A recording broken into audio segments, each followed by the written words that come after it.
You are looking live at the statue of baseball's perfect warrior, baseball's perfect night. People gathering to remember Stan the Man Musial, who passed away today at the age of 92. Good evening, everyone. He was the greatest Cardinal of them all. So good that he had too many batting records to fit on his plaque when he was inducted into the Hall of Fame. And perhaps no player in all of baseball was woven into the fabric of a community like Stan Musial was to St. Louis. He died today surrounded by family, and tonight Cardinal fans all over the world are celebrating his amazing life and career. It's a statue with echoes. Line drive is into left field. Hit number 3,000. A work of art that doesn't come close to capturing the artist. But then the more you know him, the more you realize he's just one of the nicest people ever walked the face of the earth. A symbol of all that was once good and could be again. When they ask me the question, who's the greatest ball player you ever saw, without even thinking, I say Stan Musial. To most people, Stan Musial is St. Louis baseball. By the time he retired in 1963, Musial had National League records in games played, runs scored, hits, and runs batted in. He led the Cardinals to the World Championship in 1942, his first full season in the major leagues. 42 was the most successful team we've ever had in Cardinals history. They had 106 wins. They won it again in 44 and 46. And in between, Stan Musial served our country in the U.S. Navy. If consistency is the mark of greatness, consider this.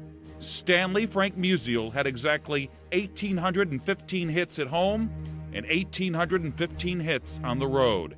In May of 1958 at Wrigley Field, Chicago, he became only the 8th hitter in baseball history to record 3,000 hits. Here's the pitch. Line drive is into left field. Hit number 3,000. Years ago, he recalled the meaning of that moment for Cardinal fans. There was only about 7,000 or 8,000 people at the game, or maybe 10, but everybody I've ran into since, and they saw that hit. There are some who have their 15 minutes of fame.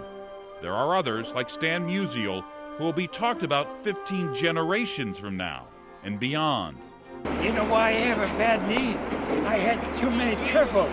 Etched on his statue outside Busch Stadium, here stands baseball's perfect warrior. Here stands baseball's perfect night. Mike Busch, News Channel 5. Now, the man constantly at Stan's side, his caretaker, his grandson, Brian Schwarzy. And Brian joins us now live on the phone. Brian, thanks for joining us. Our condolences. How's the family doing? The family's actually watching you right now, but we're doing okay for everything that's been going on the last couple of days. What do you want people to know about your grandfather, Brian, that maybe we don't know? I mean, obviously, he's been in the public eye for so many years, but I know you were closer to him than just about anybody. What can you tell us about Stan the Man that we don't already know? Well, everything everyone ever says about him is true, and to be with him like I was over the last, I'm 31 years old, over the last 31 years, but 10 years we became best friends, and he's an even better person when you get to know him like I did. I mean, it's just amazing. It's hard to. Jack Buck said it the best. Like you just can't believe it. Like that he's that good, even in life, not even just baseball, but life and how he is with interaction with people, and so full of life. He was the harmonica and everything he did in life. He's excelled at. Give us an idea over the last 10 years or so what you guys like to do. What was a typical day like for you two? Well, he loved going to the office. He loved to sign for his fans. I mean, his fans he just loved so much. And I mean, lunch every day. I mean, the stereotypical day was go to the office from 11 to 12, lunch 12 to 1, and then the afternoon we'd if something else was going on. He was a busy man, but always dinner. He loved being social. He loved being out in the public. Brian, I know that to everyone he is a baseball great, but to you he was grandpa. So you said he loved life so much. What life lessons did he teach you? Well, he was more than that to me. We were best friends, which is hard to think about sometimes because we were so close. But he taught me so many life lessons, and one of the life lessons we joked about tonight was he actually passed at 5:45, and Grandma actually passed at 6. So we thought he was going to pass at 6 again, but his one of his life lessons to me was if you're not 15 minutes early, you're late. And he was 15 minutes early. Well, Brian, we appreciate you spending a little time with us. We know this has been a difficult day for you and your family. We just want you to know from all of us at Channel 5, and I know from all over Cardinal Nation, we send out our condolences and our love and our prayers, and we remember the man, and we will celebrate his life, and thanks very much for joining us. Thank you so much, That's exactly Brian. what it is, a life to be celebrated. Thank you so much. Thanks. That's Brian Schwarzy, longtime caretaker, and of course the grandson of Stan the Man Musial. Now, if you're a Cards fan, you probably have a favorite memory of Stan. His stance at the plate, that corkscrew stance, playing his harmonica before ball games, or his famous rides around the field on opening day. Everyone is sharing their memories of the man tonight. Frank Cusimano begins our coverage live at the Musial statue outside Busch Stadium. Kelly and Mike, there's about 70 people right now around the statue, and as the Blues game has ended, there's more and more. I wouldn't be surprised if there'd be 200 or 300 people here before long to honor the memory of the great Stan Musial. You know, you can debate about who the best player of his generation was, DiMaggio, Williams, or Musial, but you can't debate on who the nicest guy was. Ted Williams was arrogant, Joe DiMaggio was aloof, Stan Musial was just a nice guy. And nobody knew him any better than Whitey Herzog. We caught up with the Hall of Fame manager just about an hour ago. What did Stan Musial mean to Whitey Herzog? Well, first of all, when I was in high school, I used to see the Cardinals play a lot, and Musial was playing in the 40s. He only missed 45 when he went in service. First game I ever saw him play, Frank, he hit 5 doubles off that screen in old Sportsman's Park, and I went home over to East St. Louis. I was staying with a couple of buddies that night, and we played ball when we got home from the afternoon game, and I always told Musial he ruined my career because I tried to copy his stance after I seen him get those 5 doubles. But, you know, when you talk about Stan Musial, my memories of him are really something, how good he's always been to me. I was a nobody, you know, and when he had the restaurant, he'd never let me pick up a tab when I was working for the Mets in Bing Devine. And then when I was managing, he'd come in every Sunday, and in every game he went to and come in and talk to me. And for years, he tried to get me in the Hall of Fame before the Old Timers Committee was changed. And I got close one year, I think about 2002. I was 1 vote short. But anyway, he's really been a great friend. And the last time that I was really with him was at Lil's wake, and he knew me. He was very coherent, and we talked a lot. And then when I got inducted to the Hall of Fame, he called and wanted to have a drink to celebrate my induction, and I met him at the Missouri Athletic Club, and I think that's the last Bloody Mary I ever drank, but he was something. But the big thing about Stan, not only was he one of the greatest ball players that ever lived in the history of the game, you would have to travel the world far and wide to find a better person than Stan Musial, and maybe you couldn't. Explain why, even though he was every bit as good as DiMaggio and Ted Williams, he's not revered like that nationally. Why is that so? Well, because he's from St. Louis, and that's the way it is. You know, if Willie McGee would have had the game he had in New York instead of Milwaukee in the World Series, you'd still be seeing Willie McGee with the 2 home runs and 2 great catches that took home runs away. I know that that's just the way it is. You know, when Williams and Musial were very good friends. Ted Williams is probably the best hitter I ever saw in my life, and DiMaggio, a great center fielder. And he didn't get along with Casey too well and so forth because Casey had Mantle, and Mantle was his pet. But yeah, you know, Musial was a National Leaguer and a beloved guy in Brooklyn. You know, he got his nickname there. And everybody in baseball loved Musial. And he always was, you know, hey, Whitey, what do you say? You know, how he talked and so forth. And he was just a joy to be around. And we lost a great man today. And when you were managing the Cardinals and winning those championships, they'd bring Stan out, and they still used to bring Stan out. How about that atmosphere at Busch Stadium when Stan would come out there?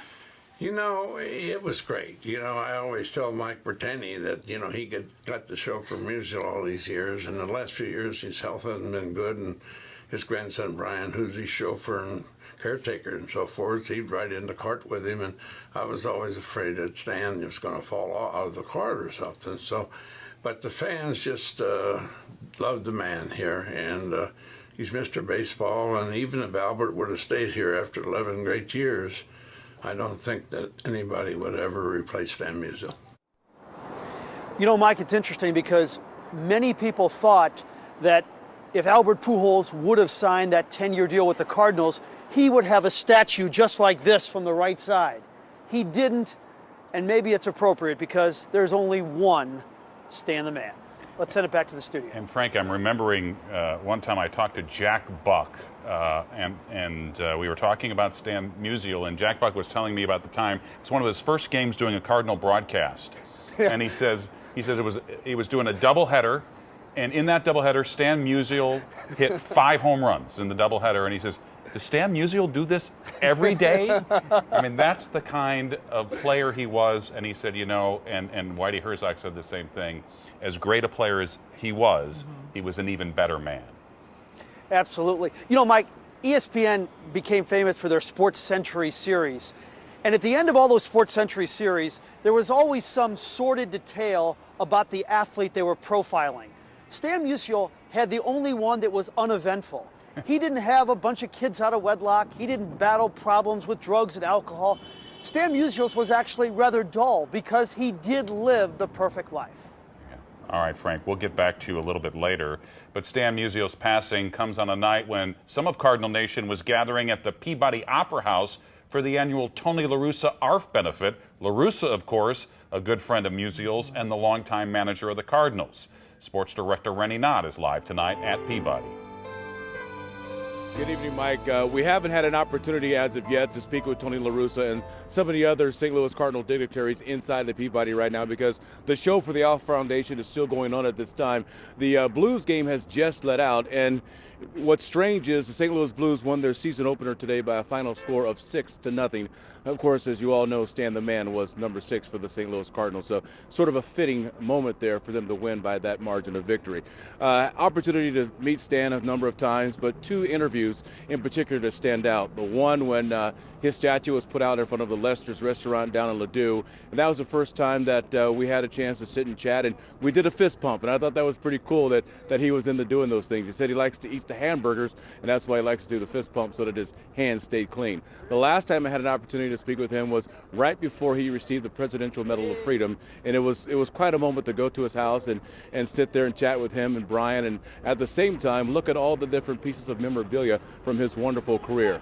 Pictures with all of the sitting presidents, and when you think about that, you go all the way back to 1960 and all the way up till today, all of those presidents have been in the presence of Stan the Man, and that's really something special to say. But once again, here it's sort of a night of mixed emotions. There's a lot of joy in the fact that the St. Louis Blues won their season opener today. At the same time, there are indeed heavy hearts as people start to remember Stan the Man, and I think at the same time, they want to celebrate all of his achievements and all that he meant to the city. As you guys have said throughout this broadcast, he wasn't just a baseball player, he was a gentleman. And so many of the athletes today need to realize that's the way you should be. Set that shining example for all the kids out there and all the people so they know what it's like to see someone who's a true champion. And when you think about the events of this week from Manti Te'o and Lance Armstrong, it's great that we could finish out the week by thinking about a man like this and the things that he was able to do, a real, true American hero. We'll be out here all night long. Hopefully soon some of the people will start coming out and we can get some reaction from Tony La Russa and some of the other St. Louis Cardinal dignitaries who are here tonight, and hopefully they can join us to celebrate the life that was Stan Musial. Mike? And Rennie, I know you were talking about the Presidential Medal of Freedom. You went to Washington, D.C. and were at the White House for that event. What do you remember about that event? Well, you know, the entire family was there, and it was interesting because President Obama, as you may know, is a fan of the Chicago White Sox. Yet he knew what Stan Musial meant, not just to the city of St. Louis, not just to the game of baseball, but really throughout the United States. The guy that he was, an ambassador for the game of baseball, the gentleman that he was, and he called him the man. He goes, you know, when I was growing up, I called my dad the man, but you were indeed the man. Lil was there also. The entire Musial family was there for that event. And it was such a great moment. I'm so happy that he knew where he was and he was able to experience that event and have that medal draped around his shoulders before it became too late. And it was certainly a time where you sit there and look at the other people who received the medal that night and realize that he was indeed a great American person. Not just someone that played the game of baseball, but someone who reached out beyond the game of baseball. And the fact that the United States, the president, were able to recognize that before he passed away was very special, Mike. All right, Rennie, and we'll get back to you a little bit later on. That's Rennie Knott reporting live from the Peabody Opera House. You know, it goes without saying that Stan Musial was the fan favorite, even for people who never saw him play. News Channel 5's Talia Kaplan caught up with some fans tonight, and she continues our live team coverage from Busch Stadium. Talia. Mike Kelly, a memorial was created in front of this iconic statue as soon as news broke and continues to grow. Starting at 6:45 tonight, Cardinal fans showed up here to pay their respects to the legend. I'm still in shock. Dustin Crone, his father Myron, and one of his best friends were the first people to show up at Stan the Man Musial statue outside Busch Stadium. I was down at the winter warm-up and heard the news while I was eating dinner with my buddy, and we heard it, couldn't believe it, and we saw it on the TV, and the first thing we thought was come to the statue and just give him a service, honor him. I mean, yeah, he was in his 90s, but you just thought that, you know, he's Stan the Man. He's never going to die. So just felt like we had to come down here and pay our respects. These devout Cardinal fans from Streator, Illinois, are staying in St. Louis this weekend, but say even if they weren't in town, they would go out of their way to honor the legend. Yeah, I live 3.5 hours away from here, and even though I'm down here for the winter warm-up tonight, I said if I wasn't doing anything, and I still would feel even if I was doing anything, that I would have to drive down here just for this. The group was taking pictures and sharing some of their favorite memories. One of my favorite memories was when he was at one of the playoff games or World Series, and he came up in his, later years, got out of the cart, and took his batting stance at the plate. That was just awesome. I like the fact that he was faithful to the Cardinals. You don't see that anymore in baseball, period, hardly. And having someone who is a Cardinal for life and what he did for the country in itself is just unbelievable. Stan Musial was a great ball player, but he was way more than a baseball player. You know, yes, he's a Hall of Famer, but I thought he was even a better man. News spread quickly, and dozens of other Cardinal fans started to pour into the place where Stan Musial will live forever. Stan is the Cardinal. They just don't make him like him anymore. And Stan's not only the perfect Cardinal, he's the perfect baseball player. You know, I mean, he had everything, all the skills, all the tools, but he was amazing. And not seeing him at opening day is going to be rough. There is no one ever that is going to surpass Stan Musial in St. Louis. We're taking a live look at the crowd gathered here tonight. Now, the Crones say they plan to come back here every day during winter warm-up to honor Stan Musial. Live downtown, Talia Kaplan, News Channel 5. And our tribute to Stan Musial continues online. We have a photo gallery of his life, along with a link to a special memorial from the Cardinals. Just head to KSDK.com. And still to come, we'll take you back to the beginning, Stan's early years, when we come back. Plus, longtime Cardinal broadcaster Jay Randolph talks to us about the trip he took to Stan's hometown.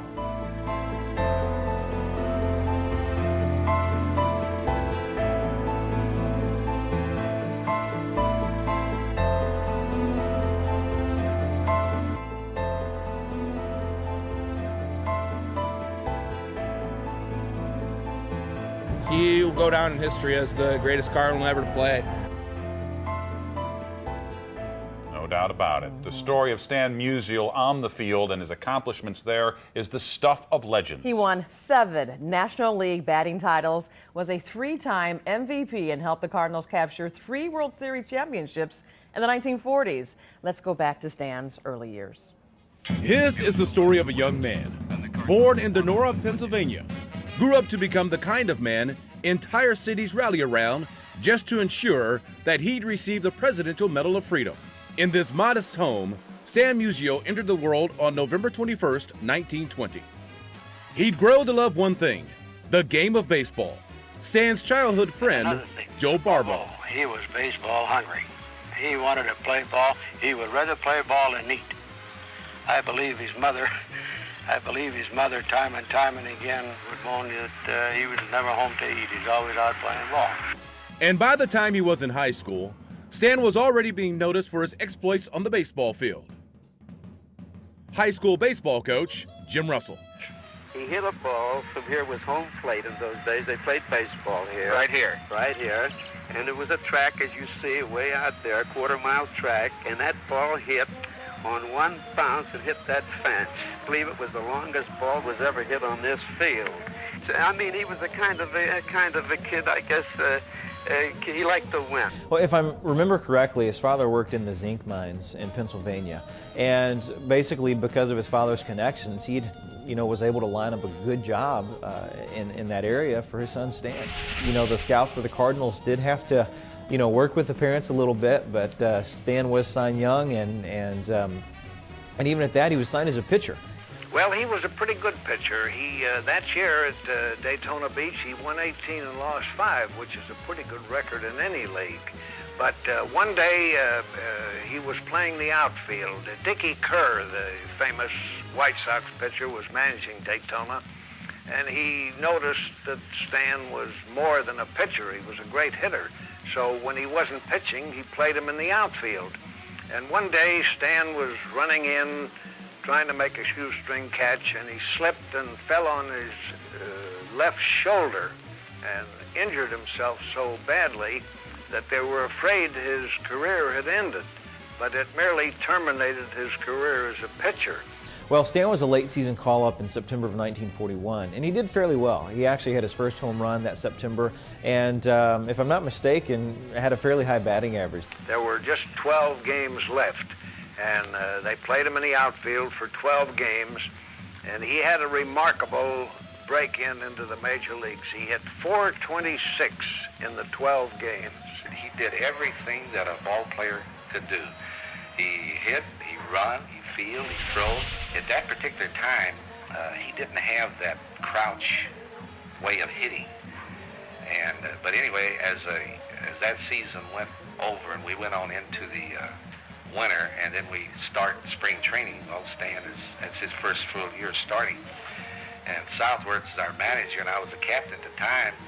And Billy says, "Well, what do you think of this young fellow Musial? You think he'll ever hit up here?" Well, at that time, he started to crouch down. And I said, "Gee, Billy," I says, "I don't believe he'll ever hit." It was Musial's batting coil. It wasn't even a stance, but it's kind of like when you have a spring and you're going all the way back. He put himself in that position so that when he was ready to release with power, boom, it was like this explosion. He had tremendous hand action. Of course, this isn't given to every hitter. This is acquired after you've played a while. He had tremendous eyes, tremendous coordination, and he had tremendous hands. Of course, combined together, it made him great. Now, a lot of those interviews you just saw done on film were done by this man, longtime Cardinal broadcaster and KSDK sportscaster Jay Randolph, and you made that trip to Donora, Pennsylvania to do that special when Stan went into the Hall of Fame back in 1969. What do you remember about that trip? Well, I remember, first of all, that the folks at Anheuser-Busch decided to ask Channel 5 to do a show, an hour special on Stan going into the Hall of Fame. And it was so much fun. Spent a couple of days in Donora, met his mother, who was a rugged, hard-nosed lady. His dad had passed away at a relatively young age, and I told her I'd like to do an interview with her. And she said, "What do you want to talk to me about?" I said, "Well, your son is going into the Hall of Fame."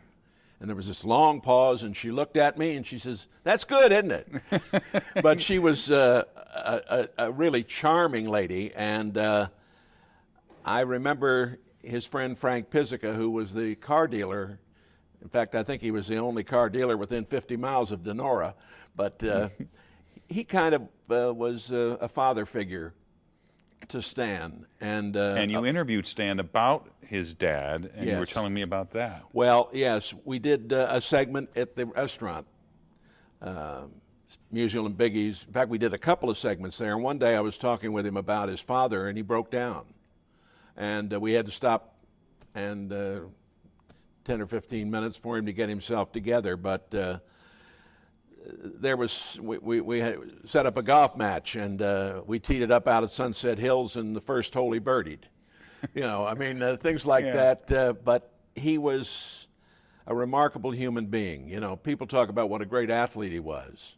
And, you know, after he was called up and with the Cardinals, after that short time he was with them for that first season, Mikey hit over 300 for 16 consecutive years. It's unbelievable if you look at his statistics. And as Frank was pointing out, every bit as good as any player who's ever played this game, but didn't quite get the publicity, except here in St. Louis. Well, he was in the Middle West.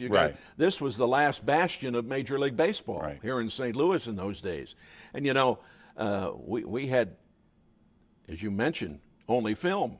And when they asked us to do this special, it was thrilling for us. And then during the time we were getting the show ready, Mr. Pulitzer, and of course the Pulitzers owned Channel 5 in those days, he bought one of the first jet planes that really could, it was a tremendous private plane, you know. And we got the idea, well, we'll fly up there, we'll film the ceremony, put it back on the plane, get it back here, put it in the soup up the street where we had all our film handled, and get it on the air in the last 10 minutes of the special that night. And it worked. That night, so these days we just do it by satellite or internet. Back then... No satellites.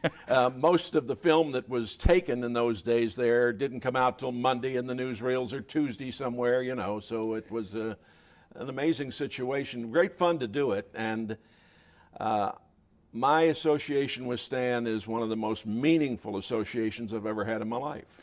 The first interview I ever did with Stan was thanks to you, because Steve Antonetti, who was our news director here at Channel 5, wanted me to do a 5-part series on the greatest athletes in St. Louis.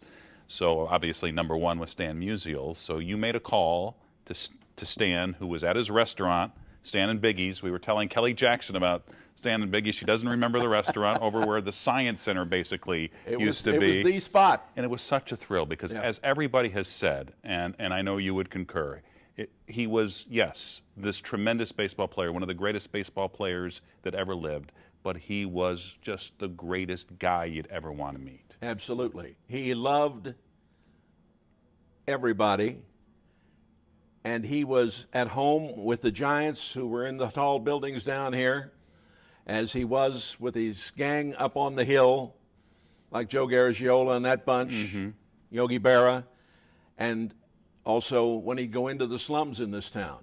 He was beloved everywhere he went, and he will always be Mr. Cardinal, Mr. St. Louis. And, you know, they talk about in the annals of sport, this happens or that happens. And I know Bob Costas, you're trying to get Bobby on, and Bobby will, I'm sure, be able to beautifully give the indications that should be given about what a remarkable human being he was. But he had an earthiness, a wonderful charm about him, loved to play the harmonica for you, loved to be in your presence, loved to tell a joke, had a great laugh, had a remarkable life. And I would just say to everybody, we want to celebrate his life because it was a life that was one in a million. Indeed. Jay, thanks so much for joining us. Good to see you, Mike. You too. Kelly? We'll be right back.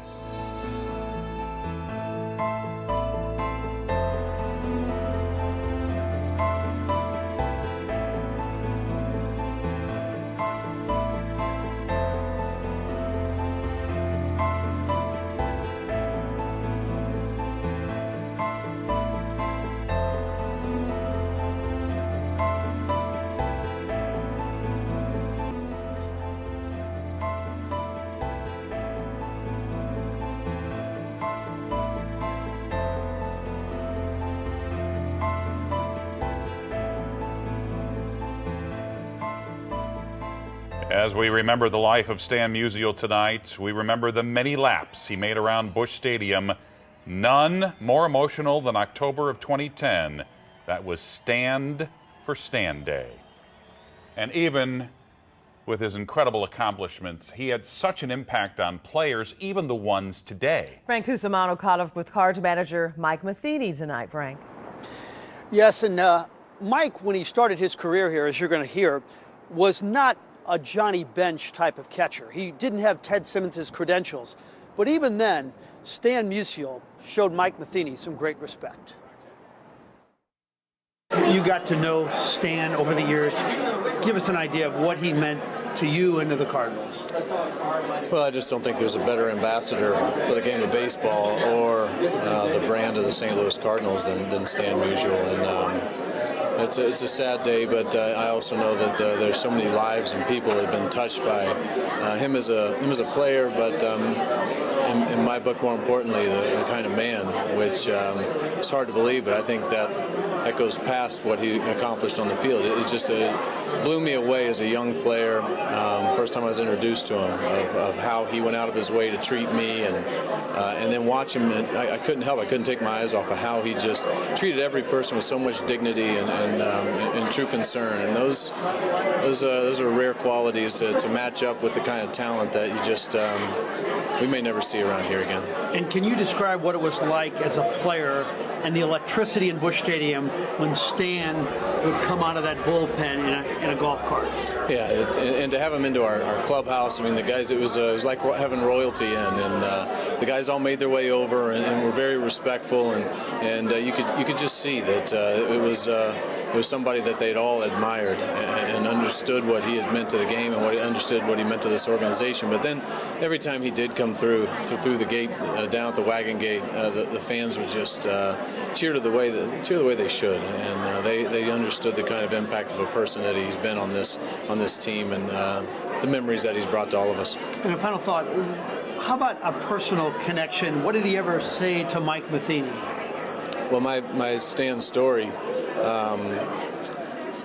we were at Joe Buck's wedding, and I was sitting in the back, and I had to borrow a suit that looked good enough to show up, and I felt completely like fish out of water. And it was my first year, and just finished rookie ball, and nobody knew me from Adam. I'm not from this area, and I look over, and Jack Buck's escorting over Stan Musial, and I remember just being completely starstruck. And as he walked up, I didn't know what to say, and found myself 30 minutes later still standing there with Stan Musial asking me about my career that had been about 40 games deep, and I kept thinking, somebody needs to remind him that he's Stan Musial. And but I say to this day, I remember going through my mind that if I ever do get to the big leagues, that's how I want to treat people, and that's how I want to be remembered. And you got to have a pretty special career to be remembered like him, but not on the people side. And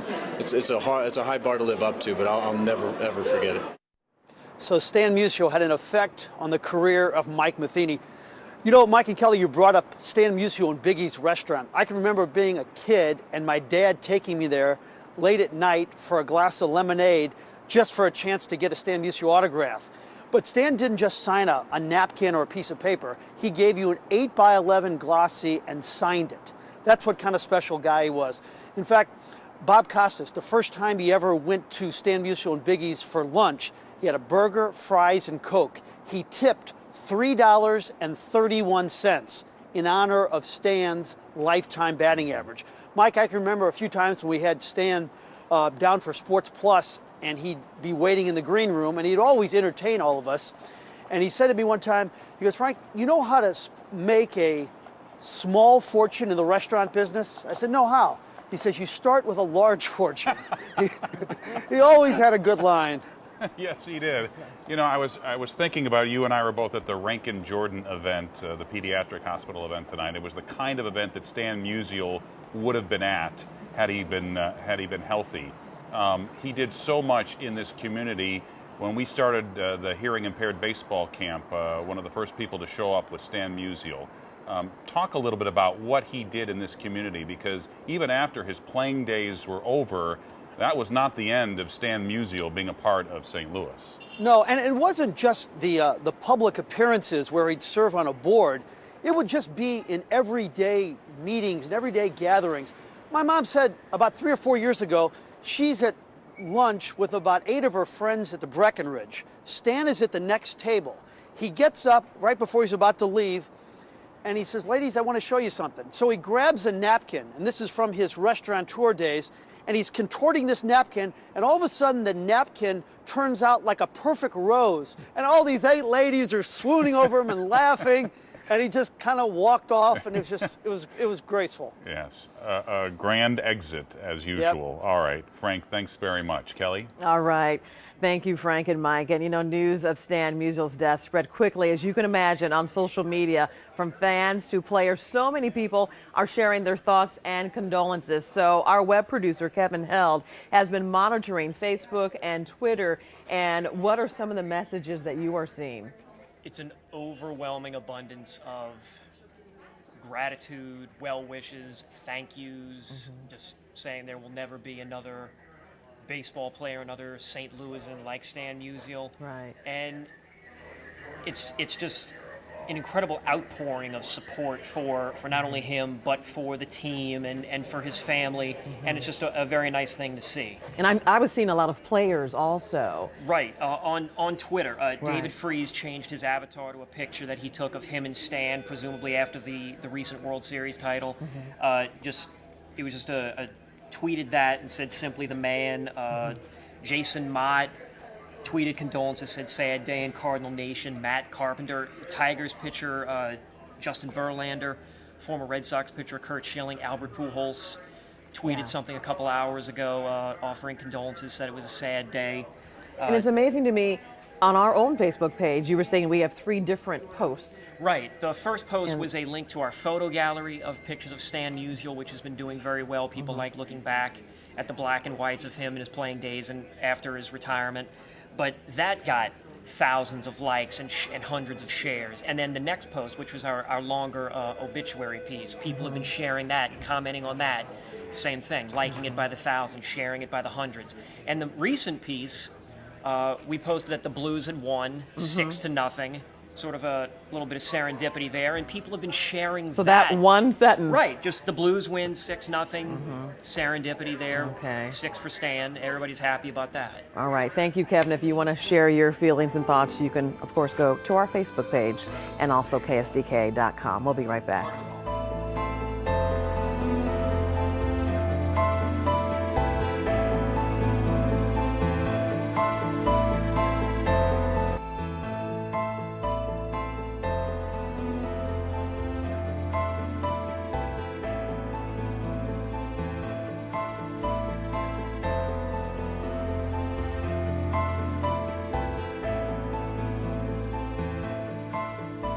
Even with all the incredible achievements that Stan Musial could be proud of during his career, There was another he would tell you he was even more proud of, his service to his country during World War II.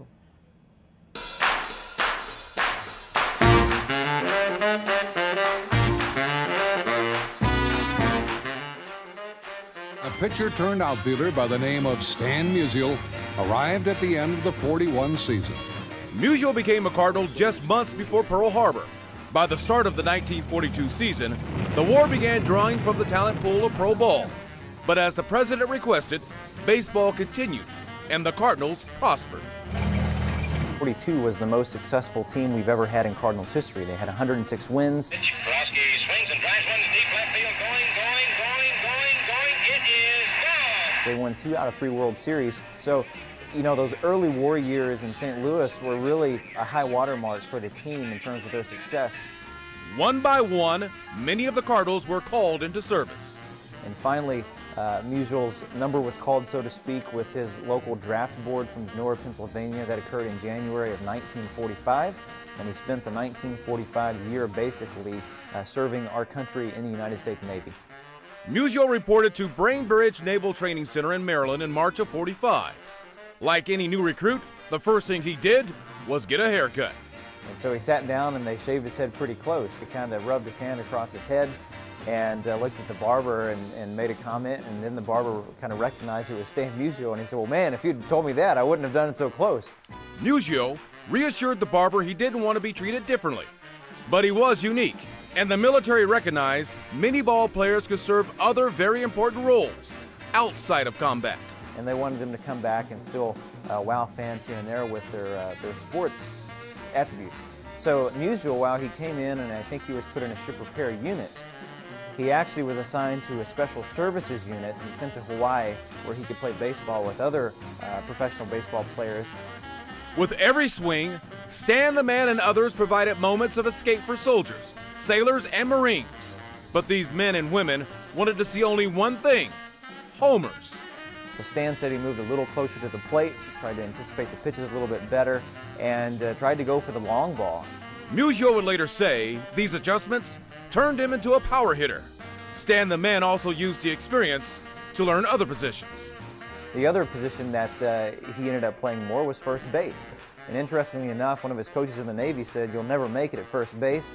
And Stan ended up playing out a majority of the rest of his career at first base, and obviously is a Hall of Famer as a result. Musial was discharged in March 1946 and returned to St. Louis. He found his position and uniform number had been kept warm by a young outfielder named Red Shandies. He won the National League Most Valuable Player Award in 1946 and really just continued his career as if he didn't miss a beat. Stan Musial came from Donora, Pennsylvania. Musial retired in 1963 with 17 Major League, 29 National, and 9 All-Star Game records, a .331 lifetime batting average, and 475 home runs, just 25 short of the coveted 500 mark. And you have to wonder, from a baseball perspective, being respectful to those who did serve, if he'd had that 1 year back in the prime of his career, would he be in the 500 home run category? Musial's health precluded him from being interviewed, but knowing Stan Musial the way St. Louis does, he'd probably say his service to his country is more important to him than hitting 25 home runs. In 2011, wearing a Cardinals red blazer, Musial received the Presidential Medal of Freedom from President Obama. It's the highest honor awarded to a civilian. At the ceremony, the president called the Cardinals baseball great, quote, "an icon, untarnished, a beloved pillar of the community, a gentleman you would want your kids to emulate." Musial was 90 years old at the time. For some more perspective from an historical point of view, on the phone right now is NBC's Bob Costas. Bob, thanks so much for joining us. When I say Stan Musial, what comes to mind? Well, obviously one of the greatest players in the history of baseball, and the word great is thrown around too loosely in sports. If there were only 20 people in the Hall of Fame, not 200, if there were only 20, Stan Musial would be one of them. He's one of the very greatest players who has ever played, and it's a cliche which turns out in his case to be true. If you can be as good a man as he was a ball player, well, he was that. You know, and you look around, especially today, and it seems that you're disappointed and let down everywhere you look, almost to the point where you're no longer disappointed. You expect that things are not as they appear and that people are fraudulent in some sense, or that they're cutting corners. Every single day brings us a new story of that. Well, not only was Stan Musial the boyhood baseball hero of really millions of kids around America, and hundreds of thousands around St. Louis, but all those years while he played and all those 50 years after he played, he never let them down. Never let them down to his dying day. Bob, you were a young sportscaster when you came to St. Louis, and talk about when you first got here and your first trip to his restaurant. Oh, well, I wasn't sure whether Bob Hyland at KMOX would hire me, and I was only in town for 24 hours, so I wanted to make sure that I got to Stan and Biggie's restaurant on Oakland Avenue. And I was by myself, and I ordered a burger, and it was $19.74, and I guess the bill was probably $9 or $10. And I left a tip of exactly $3.31 in honor of Stan's lifetime batting average. I'm not sure if the waiter understood it. It was a better than 30% tip, so he had to be happy, but that was the reason. And then, of course, you got to know him a little bit.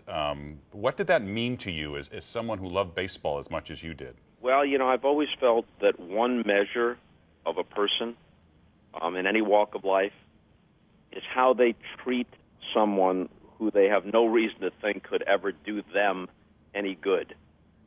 he was Stan Musial. I was a 22-year-old kid just breaking in, certainly somewhere down the rung of the great roster at KMOX, which included Jack Buck and Bob Starr and Dan Kelly and Jack Carney and Bob Hardy and on and on. I was just a kid. I was 22. I looked like I was 11. And he treated me like $1 million from day one.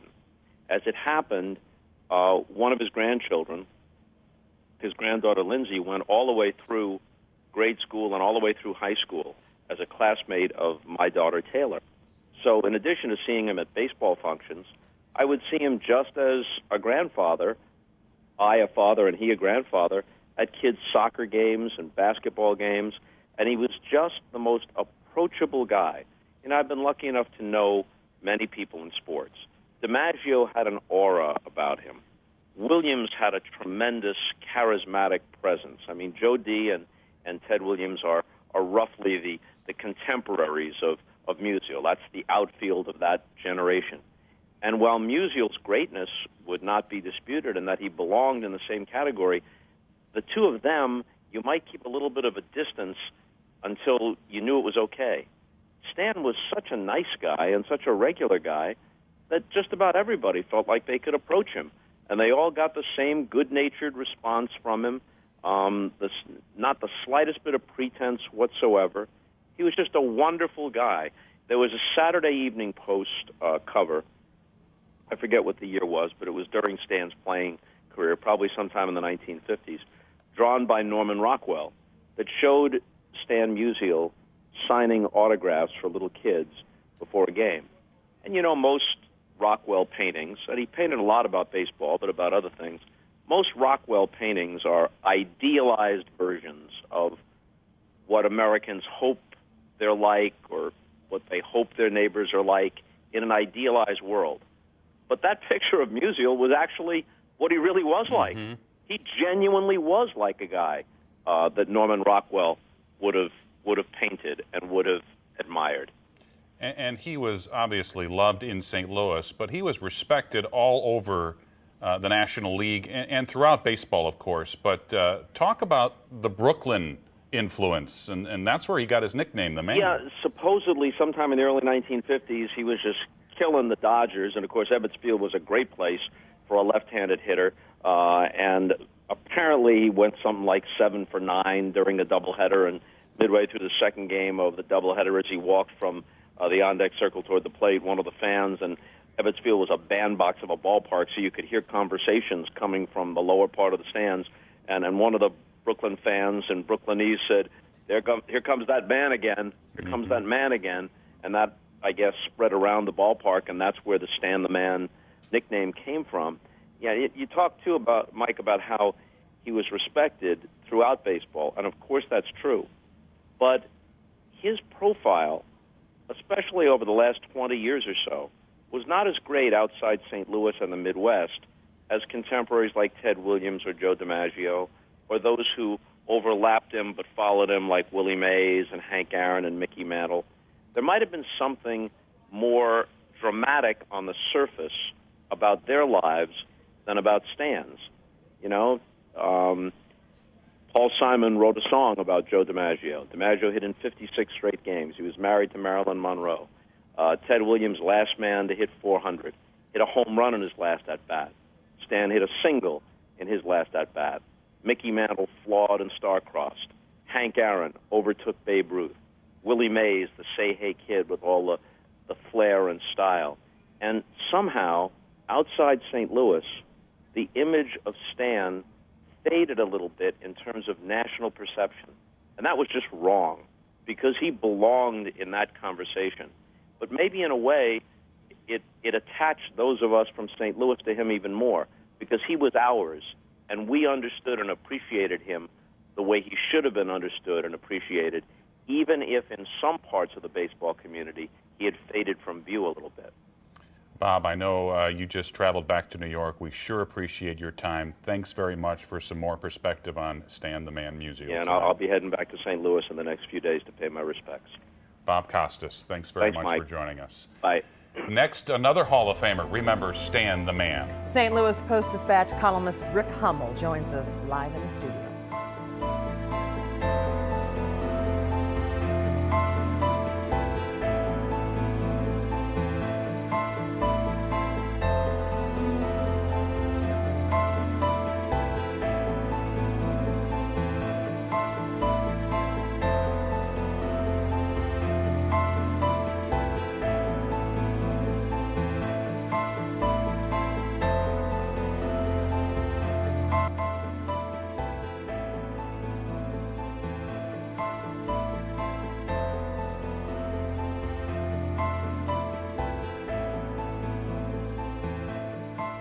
Stan Musial, of course, a Hall of Famer. We are joined now by another Baseball Hall of Fame writer, Rick Hummel, joins us. Thanks so much for joining us, Rick. When I say Stan Musial, to you, what comes to mind?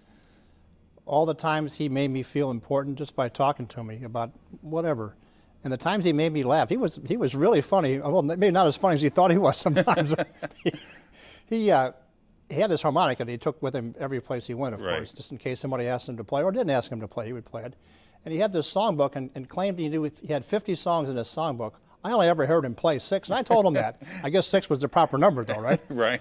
And he'd have these jokes, he'd start laughing before they were even over.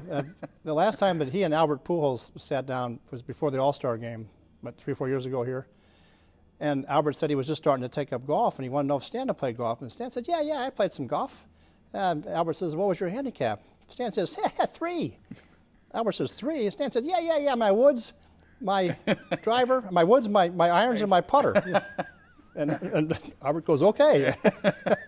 Yeah, and I think of the word joy because he just seemed to have so much joy with whomever he came in contact with. Yeah, I mean, there was no caste system with Stan. You were a human being, a friend of his by just meeting him almost, and he was always very polite. I will never forget the time he's sitting in Tony La Russa's office the last time he came to Florida, about 4 years ago, and he's signing some balls, and he signs one and hands it to me and says, I want you to have this. And he just said, dear Rick, best wishes, Stan Musial. I know where that ball is, and I know where it's always going to be. But I'd like to celebrate Stan's life, more than there is the proper mourning period here, but there's a lot to celebrate. There sure is. And talk a little bit about that because you know baseball history. Bob Costas was just talking about how perhaps around the country, names like Joe DiMaggio and Ted Williams are more famous and maybe even more revered in some places. Why do you think that is? Is it because he played in St. Louis and he didn't have any drama off the field? No, he wasn't married to Marilyn Monroe, and he wasn't, Ted Williams had a magnificent war career, but he was also kind of a cantankerous fellow, especially with the Scribes in Boston. And they were just bigger cities, they had more media covering them than they had here, and Stan didn't mind that. Yeah. He was okay playing here. He played here 22 years and would have played another 22 if he could. If his knees would have held up. He'd always give you that line late in his life. He'd be limping around and he'd say, my knees, I just thought I had too many triples. Right. Yeah, we used a little bit of that a little earlier. And he was such a great guy. People tell me that one of the reasons for a while that his autograph didn't sell as much as Ted Williams and Joe DiMaggio, he signed so many of them that there were so many out there. He was just such a nice guy, and you'd always see him signing. Yeah, you're right. I mean, his autographs were worth almost nothing probably for a while, Yeah. This was an unusual day and a tough day for St. Louis Hall of Fame history. Earl Weaver dying late last night at St. Louis and Beaumont High School. Right. Managed the Orioles, and then this today is I talked to the Hall of Fame president a while ago, and he's crushed. Yeah, you spent so much time in that Cardinal clubhouse. You were with them every single day as their beat writer for many years. What was it like when Stan made his appearance? How did the players treat him, and how did he treat the players? It was like the Pope had come through, and they, Albert took a liking to him right away, and he was very cognizant of what Stan had done in his career. This wasn't anything he didn't know anything about. Albert knew every stat that Stan ever had, and Stan knew what Albert had done. But yeah, the players would wait their turn. Stan would stop into the office pretty much first and meet the manager, whether it was Tony or Red or Joe or Whitey, whoever was managing at the time. And then he'd get out and the players would all congregate around him, and he always had a kind word for him, and maybe even some of the guys didn't exactly know who he was, but they knew he was pretty darn important here. Yeah. I was thinking, this is right on the heels of Red Shanedean's 90th birthday. Those two are for so many years. You think of one and you think of the other. They were so close. Well, they roomed together for at least 10 years when they played with the Cardinals in the 40s and 50s and 60s, and their wives became close, their families became close, and it's kind of a strange feeling to have Red celebrated so much last night and to have Stan die today. Yeah. In terms of history, Bob Costas said if there were only 20 people in the Baseball Hall of Fame, Stan Musial would be one of them. Would you concur? Absolutely. You're talking about, like, Red played with, the only guy to play with Henry Aaron, Stan Musial, and Willie Mays as a Hall of Famer himself. And I asked him just a couple of days ago how he would rank those guys. He says, I'm not going to rank them 1, 2, and 3, but I'll take all of them. Yeah. And there's only about 17 more you'd put with them. Yeah. When you think of his career, is there something that comes to mind, something that stands out more than the others? I mean, there were so many great statistics they couldn't even fit them all on the Hall of Fame plaque. But is there something that comes to mind that really sums him up?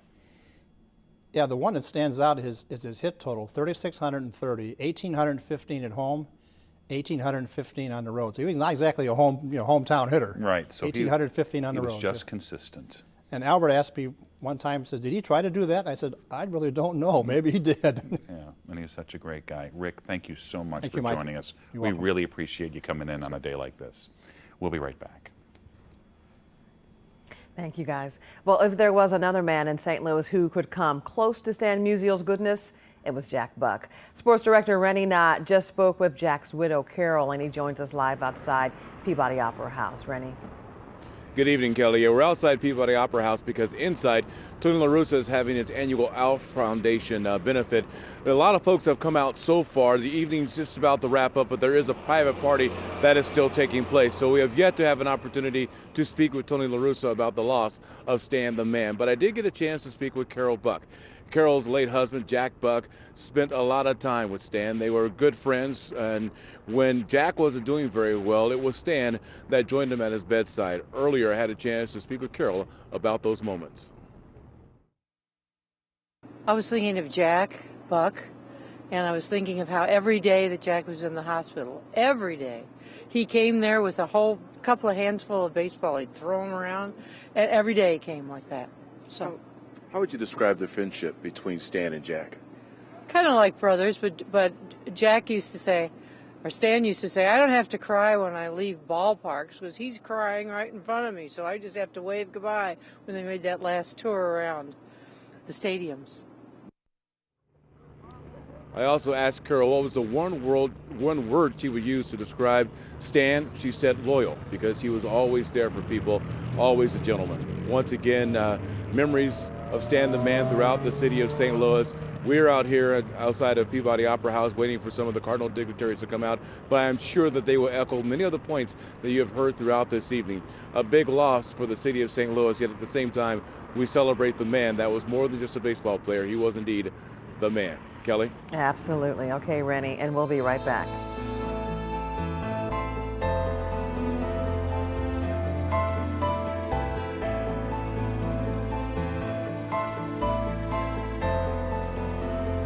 Stan Musial was an icon in this town. I'm anxious to see what the funeral procession will be. And right now, funeral arrangements for Stan are pending.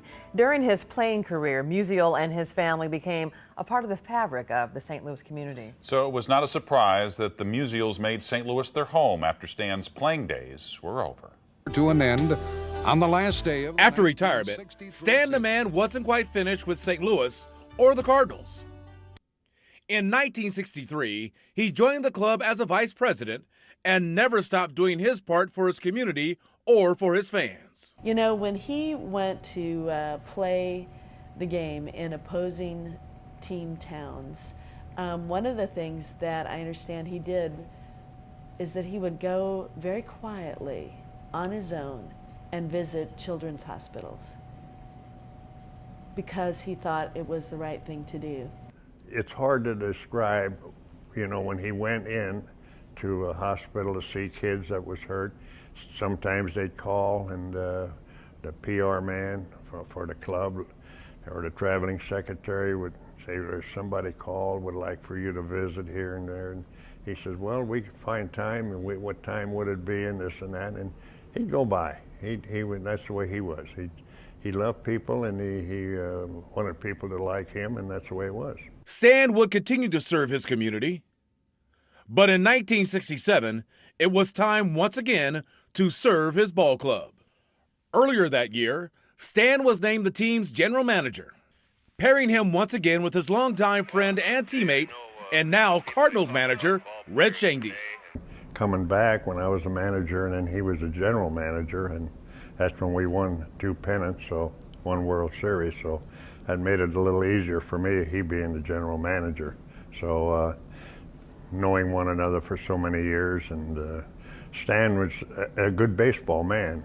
Stan would leave the job in 1968 to focus on his life, family, and his local business ventures. Highlighted by the popular Stan Musial and Biggie's restaurant, located near the old arena across from Forest Park. His stats tell the story of Stan Musial, so it was no surprise he was a first ballot Hall of Fame selection in 1969, being named on 93% of the ballots. Stan Musial was inducted into the Baseball Hall of Fame in Cooperstown as a first ballot entry in 1969. Named on 12 All-Star teams. Lifetime batting average, .331. I can only be describing one man, Stan Musial.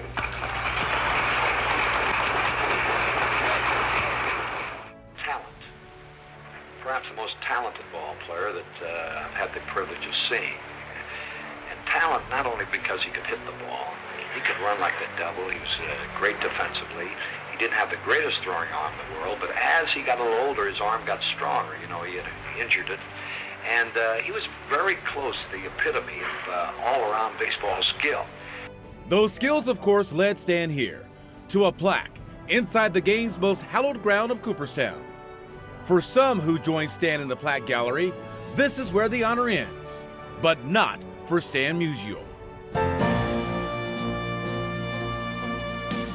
Just around the corner from the Gas House Gang exhibit, an entire wall, mostly dedicated to the greatest Cardinal of them all. Well, he is, after all, Stan the man, and you can't tell baseball history without exploring in depth the great achievements of Stan Musial. Built into this wall is yet another special honor for Stan the man. A locker display in the Hall of Fame means one thing: you're big time. Such displays are found in the hall representing other notable names, as Ruth Garrick DiMaggio. Musial's inclusion within this group speaks for itself. A guy who's everything from his corkscrew stance to the way he played the game won legions of fans. And if you talk to people of the last 50 years in this country, you'd be hard-pressed to find an argument of Stan the man not being considered one of the greatest players of the last 100 years in baseball, among fans of the last half century. So his impact spanned generations. He's a very wildly popular figure, well outside of St. Louis, obviously beloved in Cardinal Nation, but a great player who played the game with all 5 tools. There were very few things that Stan could not do, and his role is certainly, we wish that with the space we had, we could give large exhibits to every figure, but his is properly represented in a dominant fashion when looking at baseball in the first half of the 20th century. Well, we'll be right back with your forecast. We've got blues highlights, and we also have Stan playing the harmonica, so stay with us.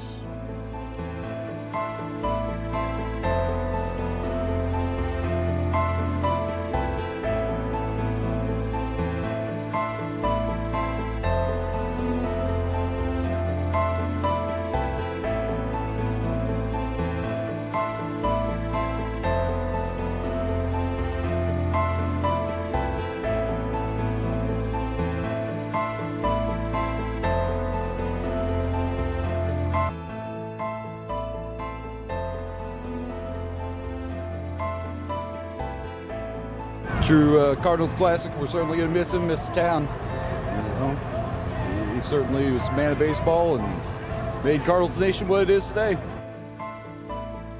We do want to check in with Bree Smith because we do have a change in store when it comes to the weather tomorrow, Bree. That's right. And before we actually talk about the change, I think this is kind of beautiful. Our Blues won it with 6 today, and it's January, and Mother Nature gave us a high of 66 today. So kind of a sweet thing. Isn't that nice? So a nod of the hat for Mother Nature to stand for us for the high today. It was sunshine, blue skies. It was really a beautiful Saturday afternoon, a nice peaceful day. It will not be like this tomorrow, and it certainly won't be anywhere near this on Monday. So you do need to prepare for a pretty strong shock of cold air that's on the way. It's 47 right now, so we've already dropped about 19 degrees from where we were. Those winds are giving us a little bit of a wind chill, so it is feeling cooler out there. So here's a sneak peek at the rest of your weekend and the start for your Monday.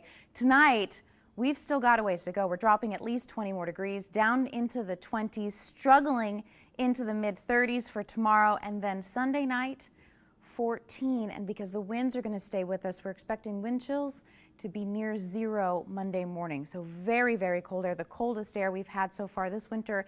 And we didn't have wind chills like that last winter. Here's a look at that temperature cast for tonight. You see we tank into the 20s, barely rebound tomorrow afternoon into the low 30s. And then you really see that cold air settling in for Monday. So it does look like our Martin Luther King Day will be quite blustery for us. Tonight, 27, so it'll be a very chilly start to your Sunday. Tomorrow we make it up to 36. However, with our winds still gusting around 25 miles an hour, that does mean wind chills tomorrow will be in the 20s. So bundle, bundle, bundle, and then just stay bundled. I would just leave all of the layers on. Sleep bundled up through Tuesday, and then we finally go back up on that roller coaster to 45 for Thursday. 66 today. That's a little eerie. Isn't that beautiful? Yeah, sends chills up my spine. Yeah. Bree, thanks very much. Well, let's talk a little hockey because tonight was the long-awaited opening night for the Blues at Scott Trade Center, and the team also unveiled rookie forward Vladimir Tarasenko. 7 minutes into the game, it was Tarasenko getting behind the Detroit defense, and he shoots and scores, and the young Russian's debut wasn't over. Second period, the Blues on the power play, and Tarasenko just steamrolls to the goal, and he scores again. Blues now up 3-0. Chris Stewart also scored twice, including a goal that chased Red Wings goalie Jimmy Howard. Stewart with the shot and a goal. The Blues pay their own special tribute to Stan the Man, routing the Red Wings by the score of 6-0. 6, of course, was Stan's uniform number.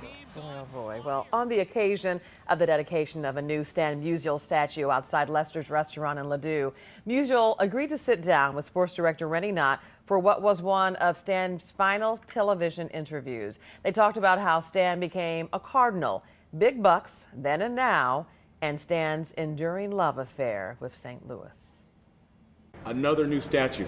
How many statues do you have now? Well, with this statue, I have about 4 or 5 statues, and that makes you have more statues than Lincoln.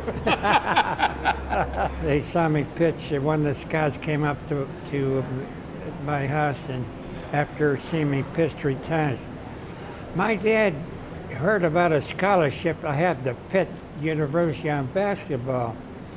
My dad knew the value of a scholarship and an education. My dad came from Poland, and he wouldn't sign that contract with for the Cardinals scout.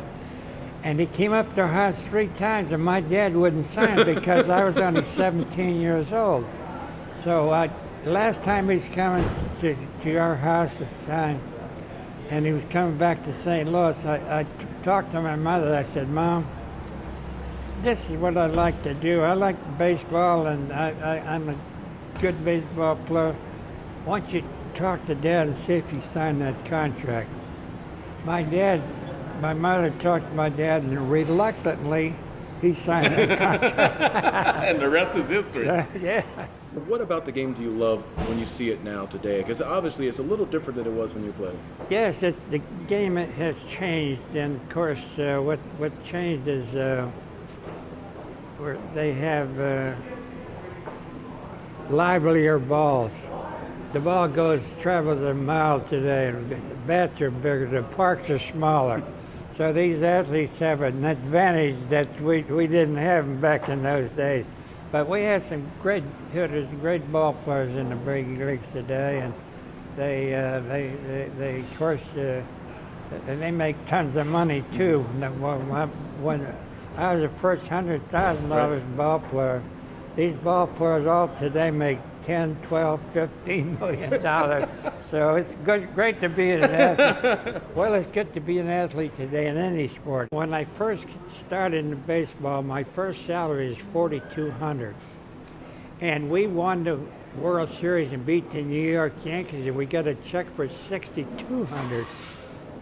So I made $10,000, then I started making $13,000, $15,000, and then I went up to 31. Then I went up for 4 or 5 years. I made 50. Then I made 75, and finally, I made 100,000. So that was great. Can you appreciate the love that the fans showed you yesterday when you stood up out of the car? Well, you know, St. Louis, they're the best fans in the country. Can you imagine they sell out every home game, 50,000 people. The fans of St. Louis, they love me and I love them. Seeing all the statues that are for you, seeing all the love that the fans give you, how would you like to be remembered? Well, I like to be remembered as a good and great ball player. That was my first love, baseball. And I like to be remembered by the fans because I enjoyed playing baseball, enjoyed the fans, and they make up the game, and those couple of things I like to be remembered about.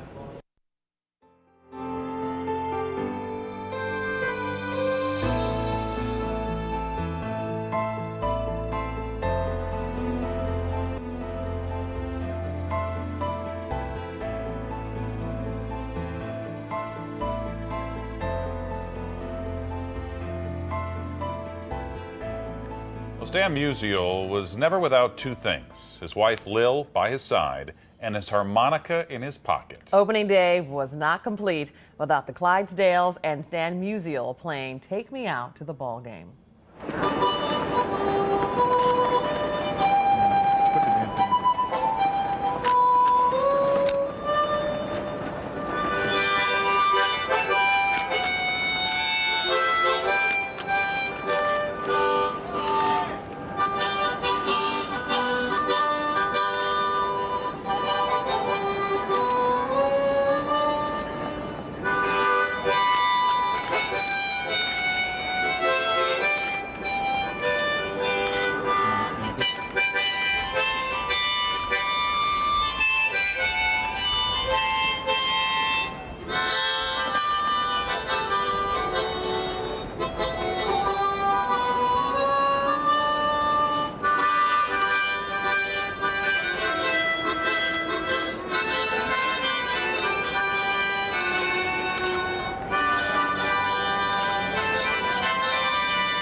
Which he also could play.